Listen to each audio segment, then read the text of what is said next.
குருசாஸ்தா ஜோதிட நிலைய மாணவர்களுக்கும் மற்றும் நண்பர்களுக்கும் மற்றும் என்னுடைய சேனலை பார்த்து கொண்டிருக்கும் அனைத்து சொந்த பந்தங்களுக்கும் இனிய மாலை வணக்கம். இன்னைக்கு நம்ம பார்க்க இருக்கக்கூடிய ஒரு உதாரண ஜாதகம். ஜாதகி பிறந்ததிலிருந்து இறக்கும் வரை தருவாயில் ஜாதகியோட வளர்ச்சி தன்மை என்பது 2 அடி தான். அதற்கு என்ன ஜோதிட விதி என்று பார்த்தீங்கன்னா, இந்த ஜாதகி பிறந்த தேதி பிறந்த நேரம் நமது ராசி கட்டத்தை நம்ம ஜோதிட பலகைகளை பதிவிட்டிருக்கேன். 26/10/2000 8:20 காலையில் பிறந்திருக்கு இந்த பெண் குழந்தை. மாவட்டம் தருமபுரி மாவட்டம், சரிங்களா? தருமபுரி டவுனு தான், பஸ் ஸ்டாண்டு பக்கத்துலாம் சொன்னாங்க, சரிங்களா? லக்கணம் விழுந்த புள்ளி அனுச நட்சத்திரம், சரிங்களா? அனுச நட்சத்திரத்துக்கு அதிபதி சனீஸ்வரன். அனுச நட்சத்திரத்துக்கு அதிபதி சனீஸ்வரன். அவரும் சனீஸ்வரன் குள்ளத்தன்மையுடைய நபர் தான், சரிங்களா? குள்ளத்தன்மையுடைய நபர் தான். ராசி, சரிங்களா? ராசி துலாம் ராசி. அந்த ராசிநாதன் விழுந்த நட்சத்திரம் விசாக நட்சத்திரம், சரிங்களா? அந்த விசாக நட்சத்திரத்து எங்கே குரு போய், விசாக நட்சத்திரத்துக்கு அதிபதி குரு.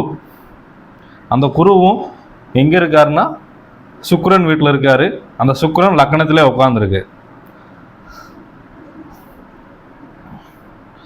குரு, சரிங்களா? அந்த குரு ரோகிணிக்கால் சந்திரன் கால் ஏறுது. அந்த சந்திரன் மறுபடியும் விசாக நட்சத்திரத்திலே உட்காருது. வக்கரம் பெற்றுருச்சு. இந்த குரு வக்கரம் பெறாமல் இருந்தா கூட இந்த ஜாதையை ஒரு வளர்ச்சியை கொண்டு வந்திருக்கோம். ஆனால் அந்த குரு வக்கரம் பெற்றதுனாலையும் கூட சனீஸ்வரனும் அந்த ஜாதையை விருச்சிக ராசியவே பார்க்கறதுனால லக்கணத்துக்கு 7ஆம் பார்வையா வக்கரம் பெற்று பார்க்குது, சரிங்களா? சனீஸ்வரனுடைய பார்வை 3, 7, 10, சரிங்களா? அப்படி இருக்கும் பட்சத்தில் விருச்சிக லக்கணத்தையே பார்க்கறதுனால இந்த ஜாதகி பிறந்த காலகட்டத்தில் ஒரு அணு அளவு கூட அசைஞ்சிருக்காது. ஏன் அணு அளவு கூட அசைஞ்சிருக்காதுன்னு டாக்டர்கள், சரிங்களா? டாக்டர் என்பது செவ்வாய் சூரியனையும் சேரும், சரிங்களா? அவங்க சோதிச்சு பார்க்குறப்ப இந்த ஜாதகி உடல்ல ரத்தமே கிடையாதான். பிறந்த உடனே எந்த ஒரு அணு அளவு கூட அசையலையாம். 1 மாசத்துக்கு டாக்டர்கள் எவ்வளவோ மருத்துவ டெஸ்ட் பார்த்தும் கடைசியில் உடம்புல ரத்தமே இல்லைன்னு சொல்லிட்டு ரத்தம் ஏற்றின பிறகு இந்த ஜாதகியோட அசைவுகளும் நகர்வுகளும் தெரிஞ்சிச்சான். அதுக்கடுத்து வீட்டுக்கு 1 மாசத்துக்கு அப்புறம் வீட்டுக்கு போன பிறகும் மறுபடியும் அதே பிரச்சனை வந்திருக்கு, சரிங்களா? இந்த ஜாதகி என்னிடம் போன வருஷம் ஜாதகம் பார்க்குறப்ப சனி திசை சுக்கிர புத்தி, சரிங்களா? நான் எப்பயுமே சொல்லியிருக்கேன், ஒரு திசையோ ஒரு புத்தியோ நடக்குதுன்னா அந்த திசைக்குன்னு ஒரு வேதகன் இருப்பான், சரிங்களா? அந்த வேதகன் போய் மறையணும். எங்கே மறையணும்னா லக்கணத்துக்கு 6இல் மறையணும், லக்கணத்துக்கு 8இல் மறையணும். இப்போ சனி திசை இங்கே இருக்குன்னா லக்கணத்துக்கு 6, 8ல் மறையணும், சரிங்களா? லக்கணத்துக்கு 6, லக்கணத்துக்கு 8, லக்கணத்துக்கு 12ஆம் இடத்துல மறையணும். சனி திசைக்கு, சரிங்களா, வேதகன் சொல்லி யாரை சொல்கிறோம்னா செவ்வாய் பகவானை சொல்கிறோம், சரிங்களா? அந்த செவ்வாய் பகவான் லக்கணத்துக்கு இப்போ சனீஸ்வரன் இங்கே இருக்குது, ரிஷப ராசியில் இருக்குது. அப்போ இந்த சனீஸ்வரன் துலாம் ராசியிலையோ அல்லது தனுசு ராசியிலையோ அல்லது மேச ராசியிலையோ அந்த செவ்வாய் பகவான் இருந்திருந்தால் இந்த ஜாதகிக்கு ரத்த சம்பந்தப்பட்ட பிரச்சனைகள் எதுவும் வந்திருக்காது. ஆனால் இந்த சனீஸ்வரனுக்கு செவ்வாய் போய் லக்கணத்துக்கு, அதாவது இங்கே சனீஸ்வரனுக்கு லக்கணத்துக்கு 5ல் உட்கார்ந்தது தான் மிகப்பெரிய குற்றமே, சரிங்களா?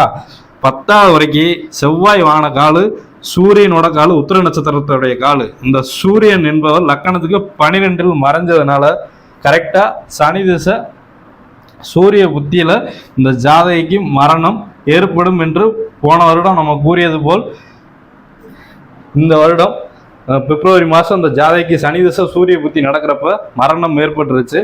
இந்த ஜாதகத்தில் குடும்பத்தில் இருக்கிற நண்பர்கள் ஒருவர் கால் பண்ணி, ஐயா நீங்கள் சொன்னது போல் என்னுடைய குழந்தைக்கு இந்த மாதிரி மரணம் சம்பவிச்சிருச்சு என்று அவங்களுடைய சித்தப்பா எனக்கு கூப்பிட்டு சொன்னாங்க. நான் சொல்கிறப்ப நம்பவே இல்லை. ஆனால் அந்த ஜாதகி பிறந்த உடனே குள்ளத்தன்மையாக தான் இருந்திருப்பாங்க. இப்போ இந்த ஜாதகி பிறந்து 2000 பிறந்திருக்காங்க. இப்போ 2026 ஆயிடுச்சு.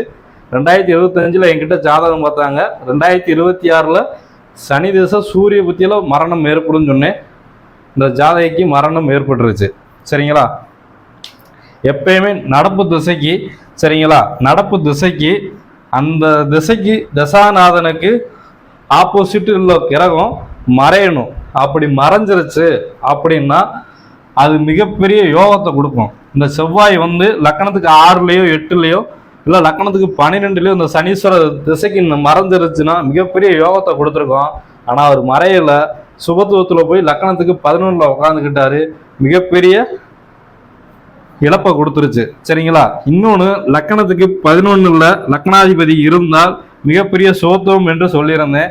இந்த அம்மா பிறந்ததுலேருந்து இப்போ வரைக்கும் மாதம் சரிங்களா ரத்த பரிமாற்றம் தான் நடந்துக்கிட்டு இருந்திருக்கு. சரிங்களா? கிட்டத்தட்ட 26 வருடமா மாதம் அந்த அம்மாவுக்கு பி பாசிட்டிவ் ரத்தம் மாதம் ரத்தம் மாற்றிட்டு தான் இந்த அம்மா உயிர் வாழ்ந்துட்டு இருந்திருக்காங்க.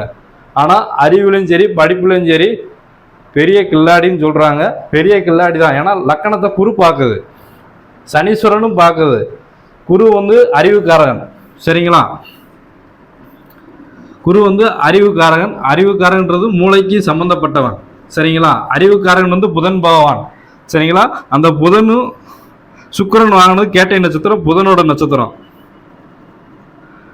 அப்போ அறிவு சம்பந்தப்பட்ட பிரச்சனைகள்லாம் இந்த அம்மாவுக்கு கிடையவே கிடையாது. லக்கணம் விழுந்த சாரநாதன் அனுச நட்சத்திரம் லக்கணத்துக்கு 7ல் போய் உட்கார்ந்து வக்கரமாய் மறுபடியும் அது சூரியன் நட்சத்திரம் வாங்கினா சூரியன் போய் லக்கணத்துக்கு 12ல் மறைஞ்சது மிகப்பெரிய குற்றம். இங்கே லக்கணத்துக்கு 12ல் அந்த சுக்கிரன் இருந்திருந்தால் இன்னைக்கு மிகப்பெரிய யோகத்தை கொடுத்துருக்கோம். ஆனால் சுக்கிரன் போய் லக்கணத்தில் உட்காந்து புதனோட கால் ஏறினதுனால சுக்கிரன், அதாவது ஜாதகி வந்து சுக்கிரன், பெண்ணோட ஜாதகத்தில் சுக்கிரனை அந்த ஜாதகியை தான் சொல்லுவோம், ஆணோட ஜாதகத்தில் குருவைத்தான் ஜாதகம்னு சொல்லுவோம். சரிங்களா? அப்படி இருக்கும் பட்சத்தில் லக்கணத்திலே சுக்கிரன் உட்கார்றப்ப அவங்களுடைய மனசும் சரி, அதாவது ஆத்மா காரகனும் சரி, உடம்பு காரகனும் சரி, சரிங்களா, குள்ளத்தன்மை தான். 2 அடி உயரம்தான் நம்ம, 2 அடி உயரம்தான். தற்பொழுது நம்ம இல்லை, இறந்தவங்க ஜாதகத்தை எப்பயுமே நமது குழுவில் பதிவிடக்கூடாதுன்னு நான் நினச்சிக்கிட்டு இருந்தேன். இருந்தாலும் விதியின் வசம் அந்த செய்தியை நமக்கு இப்போ கிடைக்கவும் சரி குழுவில் போடலான்னு சொல்லிட்டு உங்களுக்கு பதிவிட்டிருக்கேன்.